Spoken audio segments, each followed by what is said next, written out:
중동 춘마들의 윤사마 그리고 지금 전 세계는 터류 열풍. 터류? 자, 연간 드라마 수출액 약 1,447억원 수출하는 드라마마다 높은 시청률을 빵빵 터뜨리며 드라마 수출의 강국으로 떠오르는 바로 터키 이야기입니다. 이 터키 드라마 열풍은 중동의 춘마들 사이에서 거세게 불고 있는데요. 바로 그 시작, 누르라는 드라마였습니다. 누르. 당시 드라마의 방영 시간만 되면요. 사우디아라비아의 고급 맨션부터 이재민 수용소까지 모두 TV 앞에 모여있느라 거리가 텅텅 비었다고 하고요. 이 드라마는 가난하지만 당당한 커리어 우먼인 누르와 이런 아내를 진정으로 사랑해주고 온갖 고통과 시련을 함께해주는 남자 주인공 모한나드의 이야기인데요. 남성 중심의 아랍 사회에서 살아온 중동의 춘마들. 자상하고 섬세하며 게다가 잘생기기까지 한 이 터키 남성에게 마음을 훅 빼앗기고 만 거죠. 어우 로맨틱해. 어우 로맨틱해. 사우디 남자들이 평소에 안절했던 거야. 느끼하지 않냐? 느끼한데 이게 또 그날의 문화인 거야.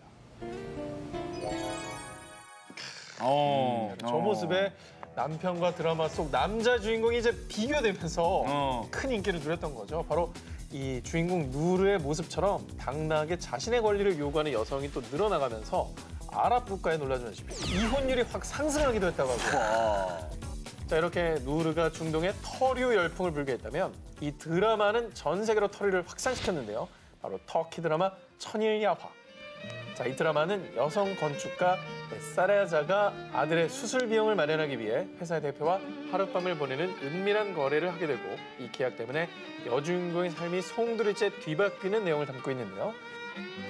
터키에서 방영이 된 지 10년 가까이 지난 2014년 칠레에 수입되면서 이 드라마의 후폭풍이 시작이 됩니다. 칠레 메가TV에 고작 1회를 방영했을 때 바로 칠레 주부들에게 인기 폭발, 춘마들의 애정에 힘입어 연간 최고 시청률을 기록했고요. 빅히트를 친 이 천일야화 덕분에 메가TV는 그의 유일하게 수익을 올린 방송사가 되었다고 합니다.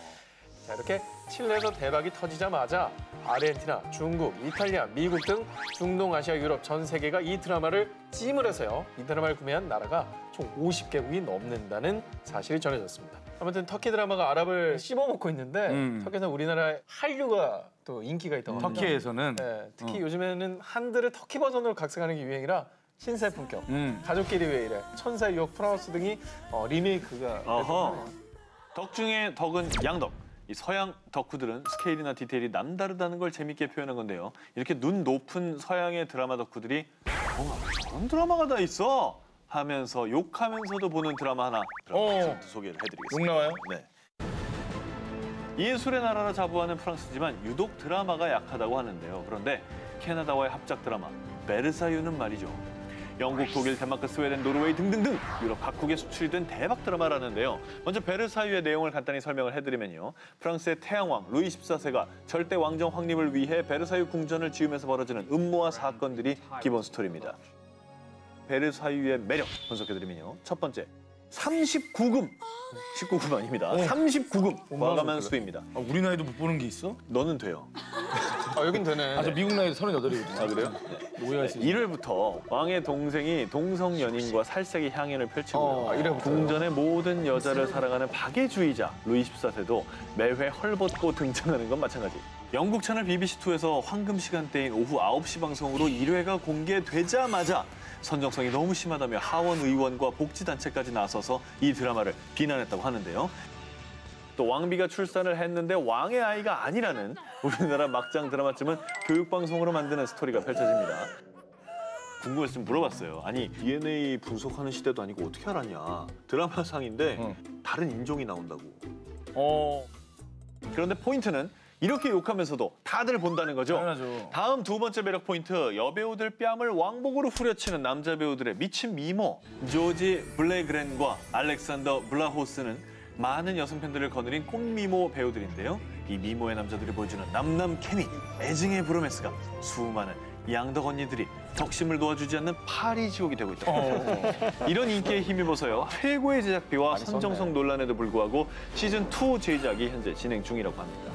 아 근데 이렇게 얘기만 들어도 보고 싶어지는 게 시청자분들은 이러면서 봤을 것 같아요. 우리끼리 막 얘기하면서. 지금에 수다 떨다가 갑자기 All that I have is all that you've given me. 정말 표정 미안하다. 보게 되는 거야. 작년 4월 일본에 방영되자마자 엄마들의 폭발적인 관심을 받은 이 드라마 마더게임 그녀들의 계급입니다. 어허. 일본 엄마들의 피 튀기는 교육열을 볼 수 있는 이 드라마는요. 명문 유치원 이야기인데요. 雫幼稚園は名門小学校にほとんどの子が進学するセレブママの間で有名な幼稚園なの。 그러니까 일본 맘들에게 명문 유치원은 반드시 뚫어야 하는 관문이 되겠죠. 자, 그런데 이런 유명 사립 유치원에 평범한 싱글맘의 아이가 우연히 입학을 했다면 어떨까요? 드라마 마더게임이 바로 이 스토리를 담고 있습니다. 흥미진진하네. 자, 일본 맘들이 이 드라마를 채널 고정할 수밖에 없었던 이유. 먼저 정글 같은 명문 유치원의 모습을 낱낱이 볼 수 있기 때문입니다. 명품 의상과 백으로 무장한 사모님들과 고급 승용차에서 내리는 아이들의 모습. みんなあんな車であんな格好だね。 그리고 대기업 상속자인 일본 맘들은 서열 넘버 원. 田寺マリエさん。 잘 나가는 병원의 사모님인 일본 맘은 서열 넘버 투. 이런 식으로 엄마들 사이에 질서 체계가 정해져 있는 모습을 보며 아이가 명문 유치원에 다니는 엄마는 맞아 명문 유치원 안 다니는 엄마는 아 진짜 저럴까 하며 이 드라마에 빠져들게 된 거죠. 뿐만 아니라 일본 맘들이 감정이입할 수밖에 없는 포인트가 곳곳에 포진해 있습니다. お母さんの手形つけられなくて寂しいわね、ハルト君。そんなに忙しいなんて本当にかわいそう。かわいそうじゃないよ。お母さんは僕が好きだから。 자, 바쁜 워킹맘들은 이 장면에 감정이입이 돼 눈물 한 방울 쭉 흘렸다고 하고요. 또 드라마가 진행될수록 완벽하게만 보였던 부잣집 사모님들에게도 남편, 육아, 시댁 문제로 골치 아픈 사연이 있다는 걸 알고 또다시 감정이입이 폭발. 게다가 훈훈한 교훈까지 덤으로줘 교육용으로도 좋다며 일본 맘들이 엄지척했는데요. 이 때문에 벌써부터 속편을 손꼽아 기다리는 일본 맘들이 많다고 합니다. 일본이나 우리나라는 너무 서열 위주의 네. 교육이잖아요. 그래서 우리나라 사람들이 봐도 좀 공감할 만한 내용이 많아요. 일본에는 명문 유치원에 들어가기 위한 유치원 입시 학원도 뭐 있다고 합니다. 유치원 입시학원이요? 그러니까 아무래도 결혼 앞두고 있기 때문에 유치원에 이제 관심이 그렇구나. 저는 유치원에 관심이 없거든요. 아, 저도 아, 저는 안 가죠. 저는 사택에 있는 제1유치원 나왔어요. 누가 물어봤습니까?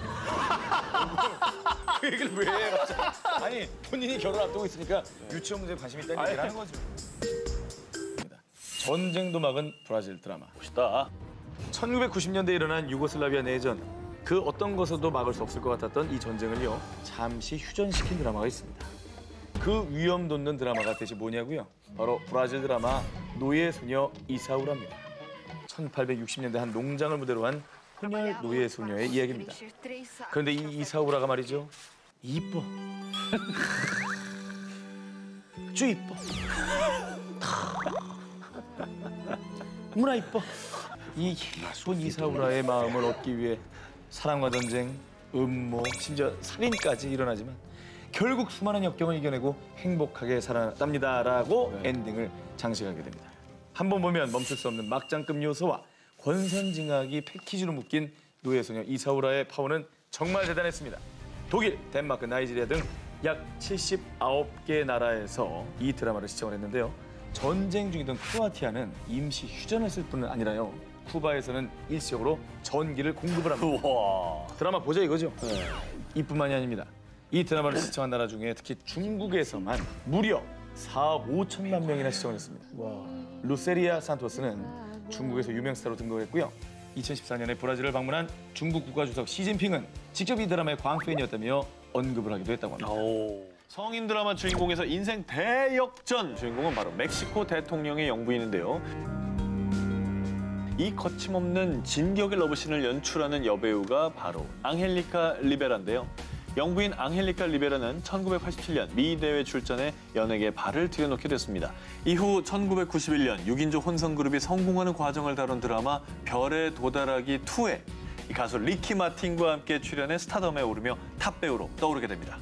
그런데 이 앙헬리카 리베라에게 신데렐라급 인생 역전을 이루게 해준 드라마는 따로 있는데요.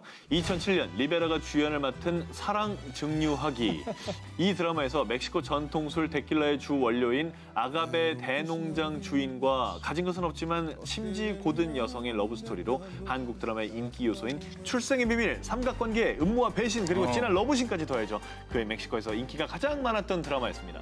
이 드라마의 인기로 멕시코 주 홍보 영상까지 촬영하게 된 앙헬리카 리베라는 당시 주지사였던 페냐 니에토를 만나게 됐는데 당시 아내와 사별했던 싱글남 페냐 니에토와 이혼 직전에 예비 돌싱녀 리베라가 서로 사랑에 빠지게 된 거죠.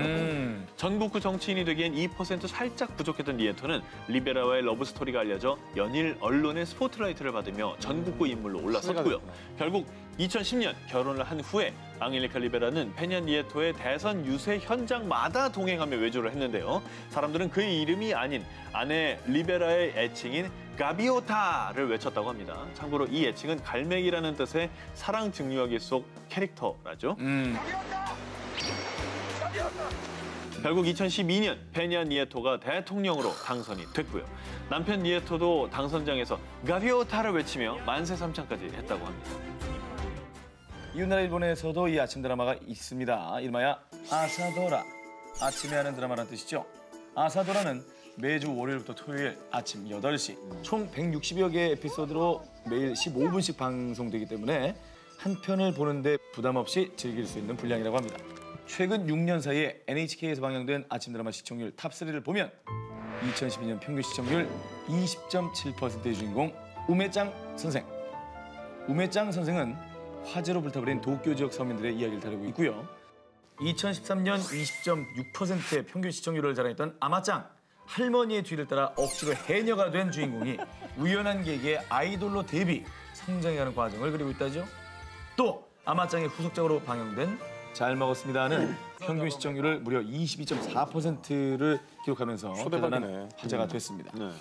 일본의 아사도라는 불륜 저지르고 복수하며 화해하는 뻔한 스토리는 절대 볼 수가 없습니다. 일본 최초 여성 기업가, 최초 여류 번역가 등 긍정적인 메시지를 전하는 성장 스토리, 소소한 가족 이야기까지 다루는 훈훈한 드라마 훈드라는 사실. 여기에 일본 유명 여배우는 바로 이 아사도라를 통해만 뜬다라는 공식이 있다고 합니다. 이 아침 드라마가 저도 이제 가끔 보면 스토리가 좀 이렇게 약간 간이 빠진 듯한 평양냉면 그런, 같은. 이제 그런 게 있는데 이게 시간이 짧고 하니까 저도 좀 보게 되더라고요. 자극적이지 않아요. 예. 시청률이 떨어지면 임성환 작가에게 원고를 부탁하면 된다. 한동안 한국 드라마 관계자들 사이에서 떠들었던 이 말. 그런데 중국에도 이런 작가가 있습니다. 페이워스 춘이라는 작가인데요. 사실 이 페이워스 춘은 드라마 작가가 아니고 책만 냈다 하면 대륙의 출판계를 들썩이게 하는 소설가인데요. 현재 그녀의 작품 중 무려 16편 이상이 중국 공중파 드라마로 제작됐고요.